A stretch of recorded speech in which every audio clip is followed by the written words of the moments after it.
នេះគឺជាដំណើរកំសាន្តមួយយប់ពីរថ្ងៃទៅកាន់ទឹកដីកោះកុងជាមួយនឹងខ្ញុំបាទហេរ៉ា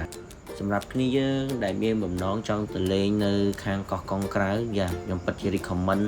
មែនតើសម្រាប់គ្នាយើងដែលចង់ទៅលេងខែនេះគឺពិតជាស្រស់ស្អាតហើយធ្លាក់ខ្យល់បែបនេះជាទៅលេងខាងកោះកុងក្រៅត្រូវមកដោយសារខាងកោះកុងក្រៅគឺយើងមានបែបលយមែនតើគឺមានការបោះតង់នៅលើឆ្នេរមើលថ្ងៃលិចក៏ដូចជាការយើងជីកទូកទៅស្ទូចត្រីលេងនៅតាមឆ្នេរនីមួយៗនៅខាងកោះកុងក្រៅចឹងអ្នកទាំងគ្នាហើយយើងអាចស្ទូចបានហើយយើងអាចយកត្រីហ្នឹងធ្វើអីញ៉ាំនៅលើទូកនឹងបានដូចគ្នាអញ្ចឹងខ្ញុំពិតជា recommend អ្នកទាំងអស់គ្នាមែនតើ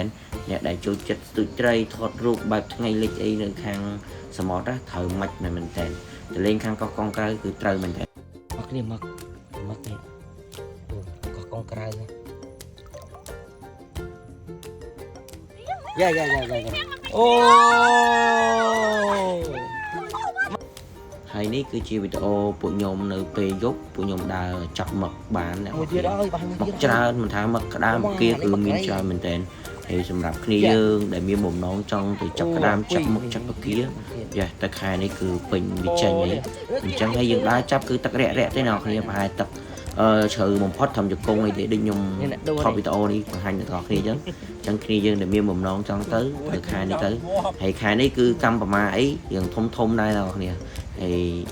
បន្ទាប់មកយើងបន្ទាប់ពីចាប់មកចាប់អីហើយគឺយើងមានកម្មវិធីឈៀលក៏ដូចជារំលេងនៅព្រឹកភ្លើងអញ្ចឹងណាហើយវីដេអូនេះគឺមានតែប៉ុណ្្នឹងដែរអរគុណសម្រាប់ការទស្សនារបស់ពុកម៉ែបងប្អូនទាំងអស់គ្នាមកពេញចិត្តកុំភ្លេចជួយ like follow និង subscribe channel ឬក៏ Facebook ខ្ញុំផងអូខេបាយបាយអរគុណ